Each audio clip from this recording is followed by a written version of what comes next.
Alright guys, it's that time again where I get to talk about some more OC Randy Cunningham villains I created. Although these ones will not be used in a friend of mine's fanfiction, Randy Cunningham the Ultimate Ninja by Alexander Anayas. These are the ones he didn't feel like, he was like, these either hold off or like we already have versions of them in his story, so yeah. I figured it'd be kind of fun to talk about these characters specifically because these are like the unused ones, so I thought it'd be kind of fun to to talk about them because I really think outside the box with a lot of these villains. So let's get started with the first villain, Cuyudo. So Cuyudo, first off, means archer in Japanese. So this is a Japanese archer assassin. She is a assassin from who's been trained from a young age to be a hitwoman for the Yakuza. She was an orphan who was taken in by a Yakuza family and raised to be a assassin, and she was really good with a bow and arrow.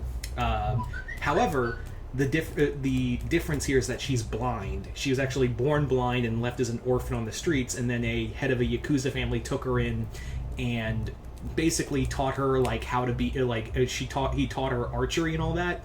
And when he was killed, she took over the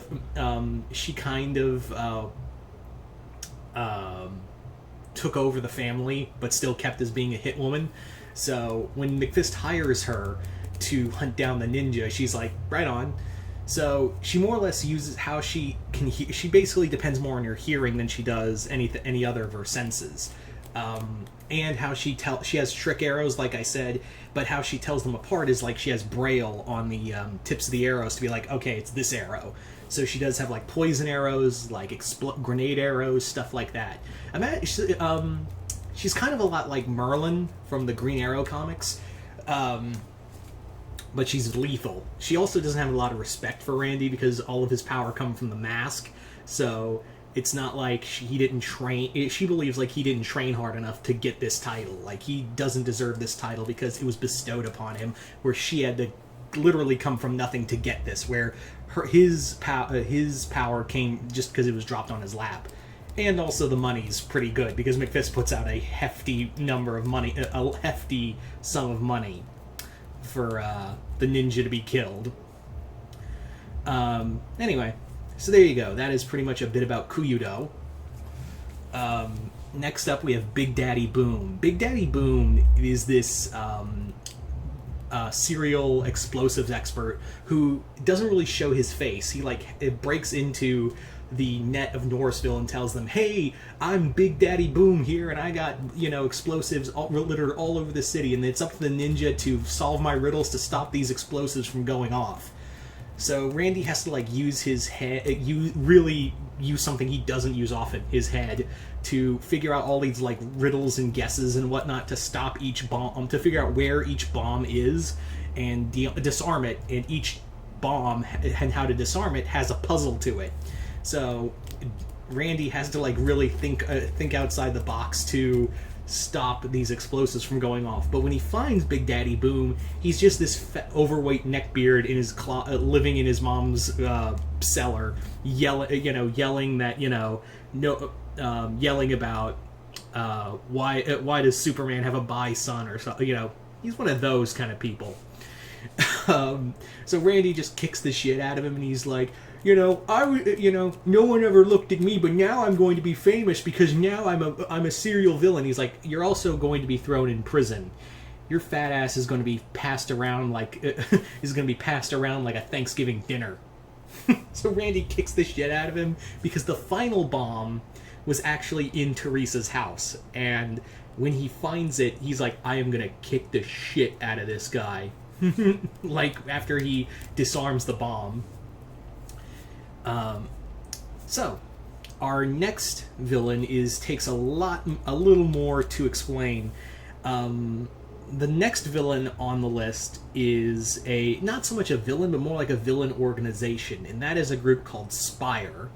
Spire was meant to be a spy organization that is has control over Europe. All of the European powers answer to Spire, and I really wanted to keep you don't know much about them. You really don't know jack about them. All that's known about Spire is that they really rose to power in the era of the Black Plague and have kind of like seeded themselves throughout European power, and really don't have any interest in world organization. They're just very like European elitists, and they don't care about like to them the America, like they still hold this thing of like America is just literally like people who rebelled against us, so we have no interest in rebels. They just want they just want power over Europe. Randy is kind of caught up in this when Spire is doing weapons trade with McFist, and he also encounters Spire's enemy group called the Order of Ducard. The Order of Ducard is a secret religious organization that is made up of people who have lost their faith and have become warriors, and one of them is Odier, which is Italian for hate. He's kind of very much based off of Azrael, just not as crazy. And Odier really like wants the ninja to join them. He wants the ninja to join them, and Odier himself was a man known as Father Bryson. And Father Bryson was a soul he joined the war in the Middle East and basically went on this mission where he had to kill a lot of kids in a mission, and that he kind of lost his faith, and the Order of Ducard took him in. So the Order of Ducard and Spire have been at war with each other, and Randy gets roped into this Centriole's war, and he's like, I just fight robots and monsters and occasionally bad guys. I don't know what to do here. I'm scared out of my mind. And when Randy goes to Europe with Odier, he realizes how scary Spire is, because he doesn't even scratch the surface.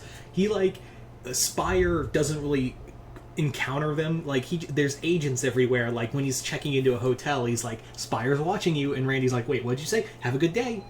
And then when he's flipping through channels in the hotel room, Spire leaves this little he's watching a channel, a TV station, and they're like saying words that have the word Spire in them, repeated in a sentence, and then he flips over. He's like, that's a little too coincidental. He switches over to a news station, and they're like, inspiring moments of this conspiring story of a aspiring hero named Randy Cunningham.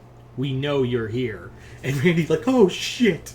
And even when he later on encounters a kid playing in the road, he swings in as the ninja to save her, and the little girl goes, now we know what scares you, and runs off. So Randy's like, I'm freaking out, I have to go, because Spire literally knew he was even before he got on the plane to go to Europe.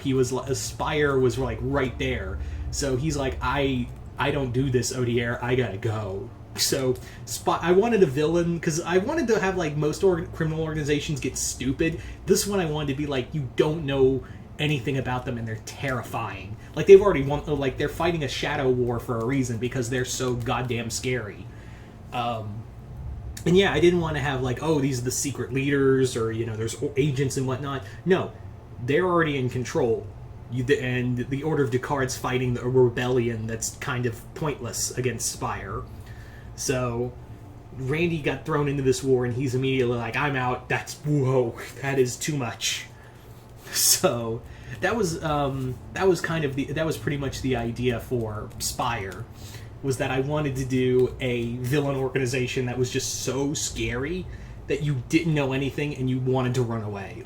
And because Randy's never really fought anything like that, of an organization that is faceless, that is already in control, and has eyes everywhere. I really wanted to hit home, because you always hear organizations in comics and media of we have eyes everywhere and stuff like that. I really wanted to drag home that it's scary. If that was true, that would be terrifying.